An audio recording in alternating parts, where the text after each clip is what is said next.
It got delayed for like 5-6 hours. Holiday travel headache, not just one. Several families headed home after Thanksgiving are facing scores of flight delays and even some cancellations. The weather likely a factor for some. The latest of how passengers and drivers are coping. And I'll have the latest look at some of those airports here in just a few seconds. I'll also look at the latest radar and talk about another quick moving system. Yes, that's bringing us some wintry weather for Tuesday. We'll talk about that coming up. Hometown hero. One West Virginia community continues to mourn. And all of after the National Guard pair was shot in D.C. Specialist Sarah Beckstrom was gunned down and killed on Wednesday. Closer look at how she's being remembered. Trooper hospitalized. The late-breaking details from Montgomery County while the officer had responded to another crash. A closer look there. And Cyber Monday savings. The tips and tricks to maximize the money you've set aside and how to keep a close watch of what you can afford. You're watching the station covering all of the DMV. This is DC News Now. Good Sunday evening, everybody. Thank you for joining us for DC News Now at 9 o'clock. I'm Ben Dennis. Right to meteorologist Scott Sumner to start the newscast this Sunday night. Hopefully everyone had a relaxing and peaceful holiday week. Some travel issues out there, but some travel issues possibly for Tuesday morning, Scott. Yeah, and that's why we have that first, warn day, DMV first warn day. Not for tonight, not for tomorrow, for Tuesday morning is coming up. All right, flight delays out there, minor, moderate, major, and ground stops are seen from green up to purple. Well, pretty good overall at our local airports. Dulles coming in at green here at IAD, but Chicago, they're looking at some major delays there, as well as LaGuardia is looking at some moderate, and Miami also looking at some moderate delays. Now, as we fly on down from the big picture and look at what we have radar-wise, you can see that the bulk of the showers continue to press further east and out of the viewing area, and now we're starting to see a slow decrease in that cloud coverage. So we'll say by around that 10 o'clock hour, another hour, we will be partly cloudy in places or mostly clear thereafter right up to the midnight hour, and temperatures will be holding in towards the 30s. What about the breakfast forecast? Well, at 6 and 7 o'clock in the morning, we're looking at temperatures hovering around that freezing mark here in D.C. So you'll need to bundle up for sure, and 9 o'clock it'll be mostly clear and the mid-30s. We'll talk more about the forecast for tomorrow, but really get into the meat and the potatoes of it for Tuesday's morning commute. That's all coming up in just a bit. Ben? Meat and potatoes and a breakfast forecast. Couldn't ask for more. Thanks, Scott. New tonight, a massive fire prompted a massive response in Montgomery County. The good news, nobody was hurt after this house caught up in flames. Crews say this all erupted at the 2.5-story home around 5:30 this night on Manakee Street. 60 firefighters battled the flames. Everybody safely got out of the home. The cause, though, is under investigation. D.C. fire officials say that a man was killed after a fire broke out inside an apartment in a senior housing complex in Southeast today. Around 7:45 a.m., crews say they were responding to the Robert L. Walker house on Savannah Street. This is in the Shipley neighborhood near Suitland Parkway. At the time, we're told flames were spotted coming from an apartment on the first floor. The victim's name has not been released, and crews do believe the fire was accidental. Now back to Montgomery County, a Maryland state trooper was sent to the hospital after their cruiser was hit by a driver, all as that officer had responded to an earlier crash. County fire officials say that trooper was working the scene of a one-car crash at the sky ramp off of I-270 and I-370 eastbound in Durwood around 11:30 this morning. A car initially had flipped over after the driver reportedly lost control on an icy road. That driver was flown to the hospital. Then around 2 p.m., the trooper's cruiser was hit. The officer was sent to the hospital. Good news, they're expected to be okay. The sky ramp was closed to investigate. New details tonight after a man was hit by a Metro bus in Northeast D.C. this week. He later died. Police say 29-year-old Jal Chul Pinueni, who has no known address, was hit by that bus near the Minnesota Ave Metro station just before 4 a.m. Police now say that the victim fell into the road before he was hit.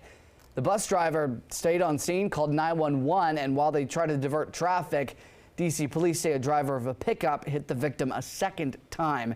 That driver took off. Travel alert, AAA says traffic has slowed, at least for now, after the busy holiday. and we head into the work week. A live look at 395 in Alexandria right here. Traffic's not too bad. It's a lot worse a couple hours ago. AAA says 82 million people were expected to be on the move for this Thanksgiving holiday. Families are actively making their way home from the long Thanksgiving holiday, and the delays appear to be hitting a high note in the skies. DC News Now's Dave Laval takes a look at the latest impact. Traffic has crawled through the departure area at Reagan National Airport for most of the day. At one point, airport police closed one of the ramps that leads up here. But that's nothing compared to what airline passengers had to deal with Sunday. That's horrible. Vamsi Nufi finally arrived in the DMV from Chicago a lot later than he expected.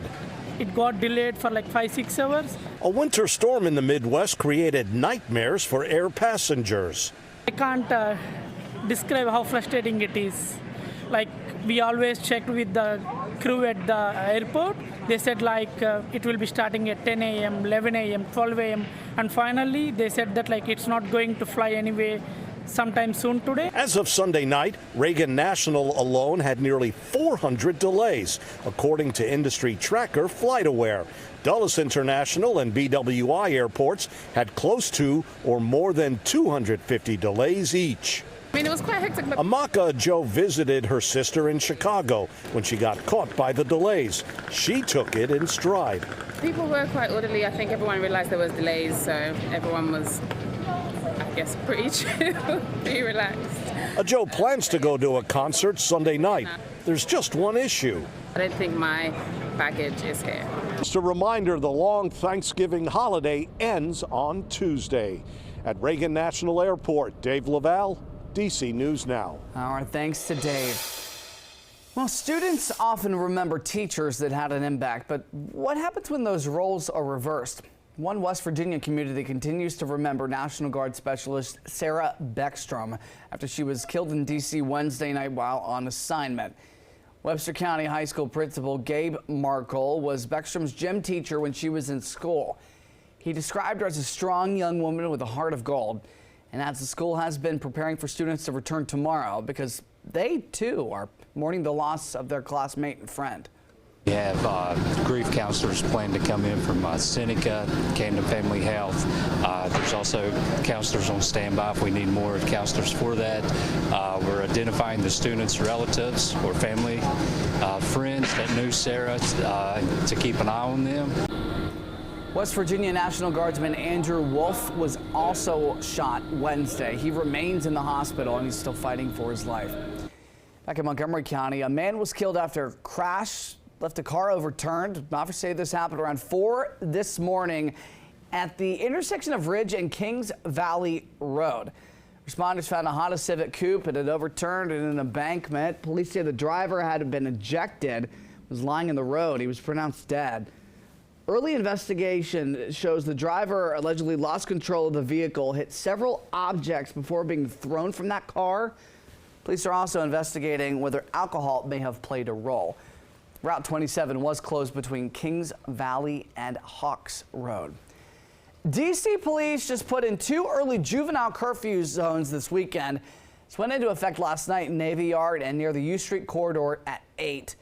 The police chief was recently given authority to impose curfew zones where large groups of young people gather. Tonight is the last night for special curfew zones. While holiday shopping is underway, you'll still have to deal with food prices. Well, one state senator in Virginia wants to eliminate the local grocery tax. Right now, Virginians pay a 1% tax on food and hygiene products bought in stores. This includes most groceries and goods like diapers. Republican State Senator David Sutherland says that he wants to make sure those products are more affordable. Reality is Virginia's in a strong financial situation. The reserves are maxed out right now, and we ought to be looking at providing relief to working Virginians. We reached out to the Democratic chairs of the Virginia House and Senate committees that would bring up the senator's bill for consideration. We have not yet heard back. There's $1 million investment incoming for who? Small businesses in the district. Mayor Bowser announced several new grants to kick off the holiday shopping season to help. Awards will range from $10,000 to $85,000. Now, there's an application window. This opens December the 12th. Mayor Bowser says this is all meant to fuel and support small business owners throughout the busy shopping season. Shopping season is where a lot of businesses make up for the entire year.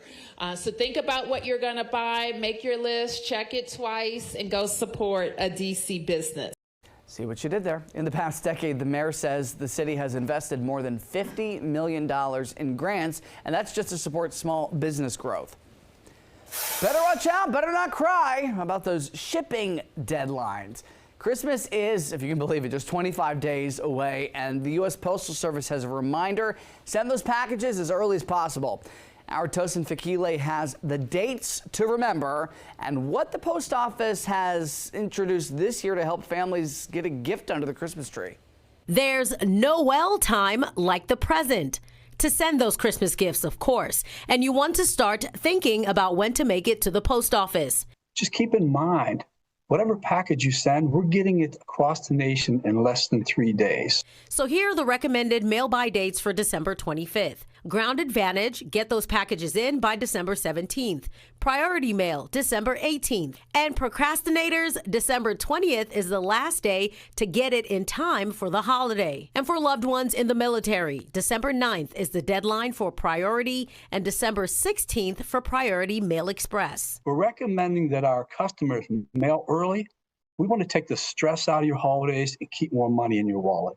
That's because early mailing equals savings. For example, making the December 17th deadline of Ground Advantage costs roughly $17.55. But if you waited a day later for the 18th and you used our priority mail, that would cost you $19.75. And if you procrastinated, waited to the 20th, that's where you would have to use our Priority Mail Express. That would cost you $93.75. Postal officials say they installed 95 new machines throughout the country and can now process about 88 million packages a day. Something else that's new this year, USPS asking teams and groups to adopt families for Christmas. Last year, we had individual children getting gifts and other members of the family, maybe not. A lot of families don't have the means this time of year. And last year, we received over 33,000 letters, fulfilled about 28,000 of those. So go on our website, adopt, do something nice this time of year. You can head to USPSOperationSanta.com to adopt a family. For DC News Now, I'm Tosin Fakile. Good reminders there, Tosin. Thanks. Coming up, we've got some savvy shopping tips to get the best deals and ahead of Cyber Monday.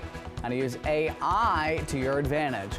Time now, 9:13, a live look at Reagan National Airport. Hopefully, folks can get beyond those delays and back home safely. Stay with us. Scott Sundmer has your full forecast, including what could be a little messy situation on Tuesday.